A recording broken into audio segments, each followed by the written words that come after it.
In November 2007, the business magazine Forbes appeared on newsstands with a cover story that would become one of the most infamous predictions in financial history.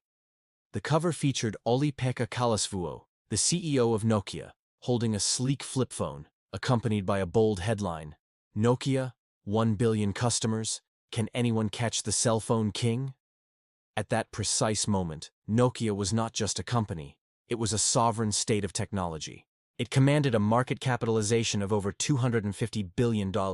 It controlled 40% of the global mobile handset market, more than its three nearest competitors combined. In 2007 alone, Nokia sold 437 million phones. To put that into perspective, when Apple launched the first iPhone that same year, they aimed to sell just 10 million units in their first 12 months. Nokia generated more revenue in a single quarter than the entire GDP of some small nations. It was the pride of Finland, accounting for 4% of the country's GDP and 20% of its total exports. It seemed invincible, a permanent fixture of the modern world. Yet, less than 6 years after that magazine cover was printed, the mobile division of Nokia was sold to Microsoft for just $7.2 billion, a destruction of over 90% of its value. The king was not just caught. The king was dethroned, exiled, and effectively executed in front of a global audience. This is the story of the Finnish miracle that conquered the world, and the arrogance that burned it to the ground. If you want to understand the rise and fall of the empires that shape our economy, make sure you are subscribed to Market Legends. We dissect the financial history that others overlook. To understand the colossal scale of Nokia's collapse, we must first understand the improbability of its rise. The company that would connect billions of people did not start in Silicon Valley. It did not start in a garage in Tokyo or a lab in Seoul. It began in 1865, on the banks of the Tamerkoski Rapids in southwestern Finland, as a wood pulp mill. For the first century of its existence, Nokia was synonymous not with technology, but with toilet paper, car tires, and rubber boots. The transformation began in the 1960s, when the company merged its paper, rubber, and cable works into the Nokia Corporation. This conglomerate was a chaotic mix of industries, manufacturing everything from hunting rifles to chemicals. But buried deep within the cable division was a small electronics department. In the late 1970s and early 1980s, as the world began to digitize, this small department began to experiment with radio telephony. They partnered with Salora, a television maker, to create Mobira. In 1982, they launched the Mobira Senator. It was technically a mobile phone, provided you were strong enough to carry a 22-pound box that looked more like a military field radio than a communication device. But it worked. It connected to the Nordic Mobile Telephone, NMT network, the world's first multinational cellular network. The real turning point came in 1992. The company was in a financial crisis. The Soviet Union, Finland's largest trade partner, had collapsed, dragging the Finnish economy into a deep depression. Nokia's CEO, Kari Kairamo, had tragically committed suicide under the pressure a few years prior. The board appointed a new CEO, Jorma Ollila. Ollila made a decision that seemed insane at the time. He decided to sell off everything. The paper mills, the tire factories, the rubber boots, all of it had to go. Nokia would bet its entire existence on a nascent, unproven technology called GSM, Global System for Mobile Communications. The bet paid off with explosive force. In 1992, Nokia launched the 1011, the first mass-produced GSM phone. It could make calls for 90 minutes. It could store 99 phone numbers. And most importantly, it could send text messages. While competitors like Motorola were focused on analog technology, Nokia went all in on digital. They didn't just build phones, they built the networks that the phones ran on. They were selling the razors and the blades. By the late 1990s, Nokia had overtaken Motorola to become the best-selling mobile phone brand in the world. But they didn't just want to be the biggest. They wanted to be a cultural phenomenon. They understood something that the American engineers at Motorola and the Japanese engineers at Sony did not. A mobile phone was not just a utility. It was a fashion accessory. In 1998, they released the Nokia 5110. It featured express-on covers, allowing teenagers to change the color of their phone to match their outfit. It came with a simple game called Snake. Suddenly, The phone was personal. It was fun. Then came the icons. The Nokia 3310, released in 2000, became a legend of industrial design. It was compact, intuitive, and practically indestructible. You could drop it down a flight of stairs, and the only thing that would break was the stairs. It sold 126 million units. 3 years later, they released the Nokia 1100, a basic handset designed for developing markets. It had a flashlight, a dust-proof keyboard, and a battery that lasted for a week. It sold over 250 million units, making it the best-selling consumer electronics device in human history, surpassing the PlayStation 2, the iPod, and the iPhone. By the mid-2000s, Nokia was operating with military precision. Their supply chain was the envy of the world. They could churn out a new phone model every week. They had factories in 9 countries and R&D centers in 12. They had segmented the market so perfectly that they had a device for every single human being on Earth. Nokia was not just a company. It was the Finnish miracle. The global brand recognition was up there with Coca-Cola and McDonald's. The signature ringtone, the Nokia tune, a snippet of a 1902 guitar work by Francisco Tárrega, was estimated to be heard 1.8 billion times per day. That is 20,000 times per second. The company was awash in cash. Their headquarters in Espoo, known as the Nokia House, was a glass and steel temple to their success. But inside that temple, a dangerous rot was setting in. Success breeds complacency, and absolute success breeds absolute arrogance. The leadership structure at Nokia had become a bureaucracy of nightmarish proportions. The company was divided into silos that competed against each other rather than against the enemy. The mobile phones division, which made the cheap dumb phones, was at war with the multimedia division, which made the high-end smartphones.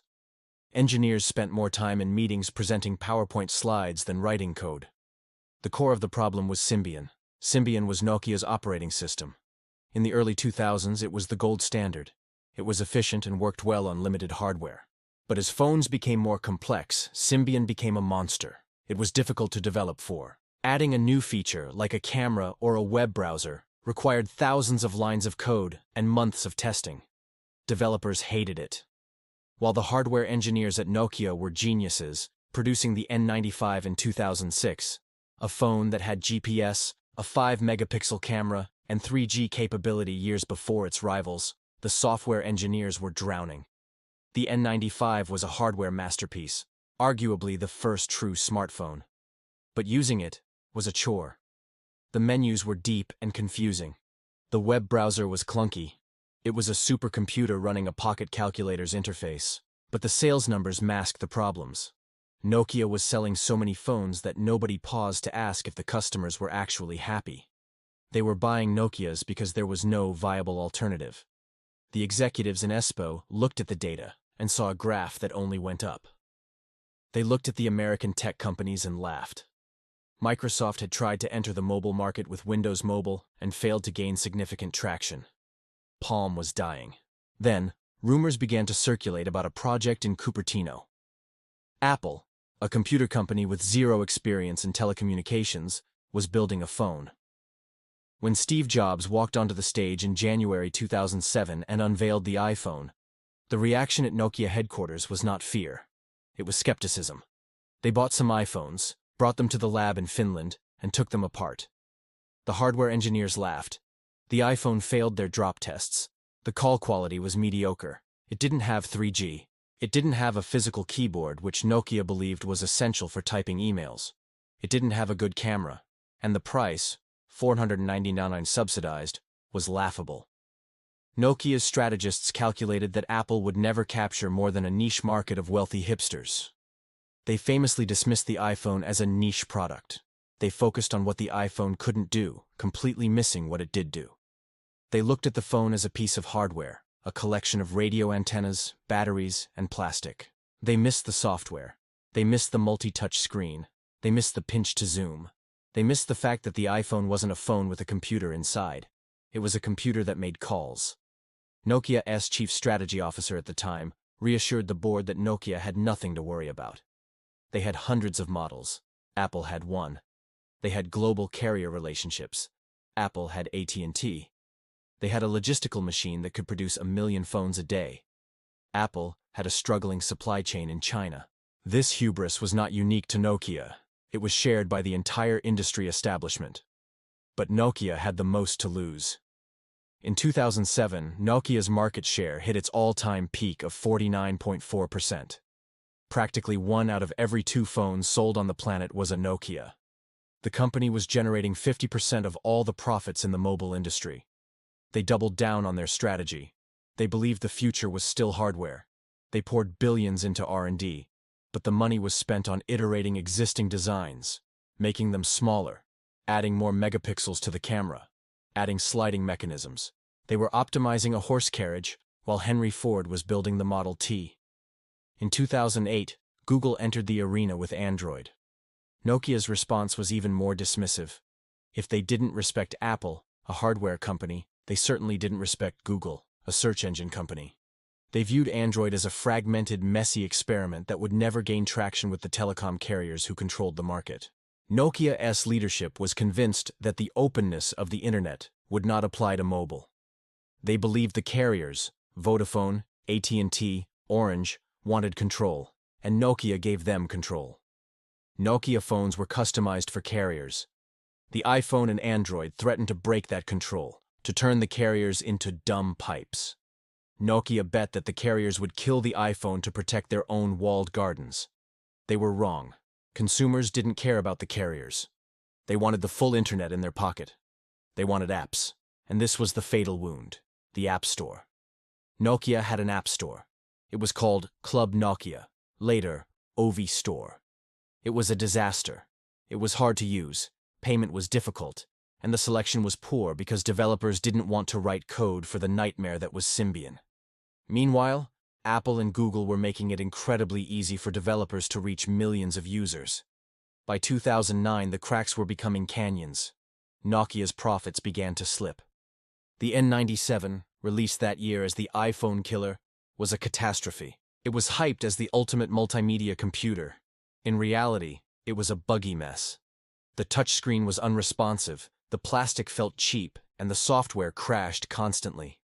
It was the moment the loyal fanbase began to turn. For the first time, buying a Nokia didn't feel like a safe bet. It felt like buying obsolete technology. The board realized, too late, that the problem wasn't the phones, it was the leadership.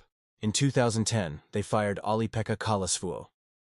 For the first time in the company's history, they looked outside of Finland for a savior. They hired Stephen Elop, a former executive from Microsoft. Stephen Elop arrived in Espoo in September 2010 with a mandate to shake the foundations of the company. He was the first non-Finn to ever lead Nokia, a decision that sent shockwaves through the insular culture of the organization. He found a company that was in a state of paralysis.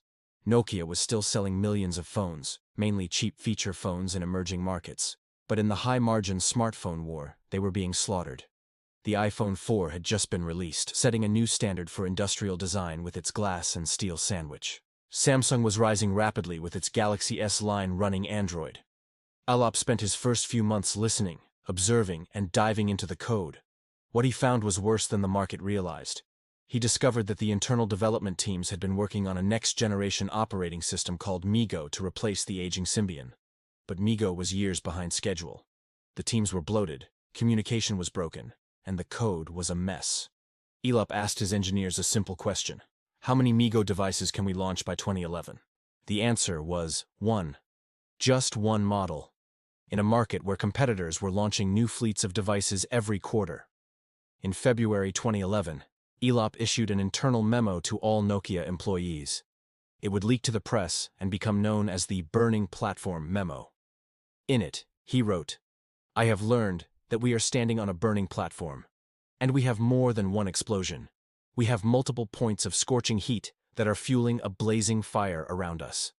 He brutally deconstructed the company's failures. He pointed out that Apple owned the high-end, Google owned the mid-range, and cheap Chinese manufacturers were eating the low end. We missed the big trends, and we lost time. At that time, we thought we were making the right decisions. But, with the benefit of hindsight, we now find ourselves years behind. The memo was meant to be a rallying cry, a wake-up call to jolt the workforce into action. Instead, it was a death sentence for sales. By publicly admitting that Nokia's current products, the Symbian phones that were still on store shelves, were essentially obsolete garbage on a burning platform, he destroyed consumer confidence overnight. Why would anyone buy a Symbian phone today if the CEO just admitted it had no future? This phenomenon is known in business as the Osborne effect, where announcing a future product prematurely kills the sales of your current lineup. Elop had Osborne D his entire company, but the memo was just the prelude to the decision that would seal Nokia's fate. Elop had to choose a new ecosystem. He had 3 choices. Choice 1. Go with Android. This was the safe bet. Samsung, HTC, and Motorola had all adopted Google's OS. It was popular, it had apps, and it was free. But Elop believed that if Nokia went with Android, they would just be another hardware manufacturer in Google's commodity pool. They would lose their differentiation. Choice 2. Continue with MeGo. This would keep Nokia independent, but the timeline was too slow. They would bleed out before the ecosystem could mature. Choice 3. Partner with Microsoft and adopt Windows Phone. Microsoft was desperate. They had arrived late to the mobile party and their market share was negligible. They needed a big hardware partner. Elop chose Microsoft. On February 11, 2011, Elop stood on stage with Microsoft CEO Steve Ballmer and announced a strategic partnership. Nokia would dump Symbian and MeGo. They would exclusively use Windows Phone for their smartphones. In exchange, Microsoft would pay Nokia billions in platform support payments. The market reaction was instantaneous and brutal. Nokia's stock price plummeted. Investors saw it as a surrender. They saw 2 drowning giants clutching each other, hoping to float. The transition was agonizing. For almost a year, Nokia had no new Windows phones to sell. They had to keep selling the dead Symbian phones, which nobody wanted. Market share went into freefall. When the first Nokia Windows phones, the Lumia 800 and 710, finally launched in late 2011, they were beautiful devices. The hardware was classic Nokia, colorful, durable, with incredible cameras. The operating system, Windows Phone 7, was actually quite good. It was smooth, unique, and distinct from the grid of icons on iPhone and Android, but it had a fatal flaw: the app gap. By 2012, the App Store and Google Play had hundreds of thousands of apps. Instagram, Snapchat, YouTube, Uber, the apps that defined the mobile experience, were missing from Windows Phone. Developers didn't have the time or money to build for a third ecosystem with 3% market share. It was a vicious cycle. People didn't buy the phones because there were no apps, and developers didn't build apps because there were no users. Nokia tried to innovate their way out. They released the Lumia 1020, a phone with a 41-megapixel camera that is still legendary among photographers today. They released the Lumia 920 with wireless charging and optical image stabilization years before Apple. But it didn't matter. The ecosystem war was over, and Nokia was on the losing side. By 2013, the financial situation was critical. The company that had once held $10 billion in cash reserves was burning through money. They sold their headquarters building in Espoo and leased it back just to raise cash. They stopped paying dividends. The share price, which had hit a high of nearly $65 in $2,000, was trading under $3. The board of directors realized they had run out of runway. The mobile phone division, the heart and soul of the company for 2 decades, could no longer survive on its own. The price was shocking: $7.2 billion. For context, WhatsApp was sold to Facebook a few months later for $19 billion. A messaging app with 50 employees was worth nearly 3 times as much as the company that had built the global mobile infrastructure and put a phone in the pocket of half the planet. When the deal was finalized in 2014, the Nokia brand was removed from smartphones. The Lumia devices became Microsoft Lumia. The thousands of engineers, designers, and factory workers were transferred to Microsoft, where most of them would eventually be laid off, as Microsoft later wrote off the entire acquisition as a failure and exited the mobile phone business entirely. Stephen Elop stepped down as CEO and returned to Microsoft. His legacy remains fiercely debated in Finland. Some view him as a Trojan Horse, sent by Microsoft to lower Nokia's value for a cheap acquisition. A conspiracy theory that lacks hard evidence, but persists due to the sheer scale of the destruction during his tenure. Others view him as a pragmatist who was handed a terminal patient and tried a radical, albeit failed, experimental treatment. However, the story of Nokia does not end in a graveyard. The company itself did not die. Remember, Nokia began as a conglomerate. When they sold the phone division, they kept their network infrastructure business, Nokia Networks. They also kept their patent portfolio and their mapping division, Here Maps, which they later sold to German car makers for nearly $3 billion. Freed from the bleeding phone division, the new Nokia refocused on building the backbone of the internet. They acquired Alcatel-Lucent in 2016 to become a global leader in 5G technology. Today, Nokia is a profitable, business-to-business technology giant. You may not have a Nokia in your pocket, but the data you are streaming right now is likely passing through Nokia hardware. And remarkably, the phones came back. In 2016, a new Finnish company called HMD Global, formed by former Nokia veterans, licensed the Nokia brand. They brought the name back to the consumer market, running Android. The operating system many argued they should have chosen 5 years earlier. They even released a modern retro version of the 3310, tapping into the deep well of nostalgia the world still holds for the brand. The rise and fall of Nokia is a masterclass in the brutality of the technology sector. It teaches us that too big to fail is a myth. In the tech world, you are either growing or you are dying. There is no plateau. Nokia failed because they mistook their current success for future security. They became obsessed with protecting their existing profit margins rather than inventing the future that would destroy those margins. They listened to their customers, but they listened too literally. Customers asked for better batteries and better reception. They didn't ask for a pocket computer because they didn't know it was possible. Henry Ford once said, "If I had asked people what they wanted, they would have said faster horses." Nokia was busy breeding the fastest horses in the world while Steve Jobs was building the Model T. The billion customers on the Forbes cover vanished not because they stopped using phones, but because the definition of a phone changed, and Nokia refused to change with it. They won the game of mobile telephony so completely that they didn't notice the game had switched to mobile computing. As we look at the tech giants of today, Apple, Google, Amazon, hovering at valuations in the trillions, the ghost of Nokia stands as a warning. No moat is wide enough, no wall is high enough, and no bank account is large enough to protect you from a paradigm shift. The king is dead. Long live the king. If you enjoyed this deep dive into one of the greatest corporate collapses in history, help us decode the next market mystery. Subscribe to Market Legends right now, hit that notification bell, and leave a comment below. Do you think Nokia could have survived if they had adopted Android in 2010? We'll see you in the next video.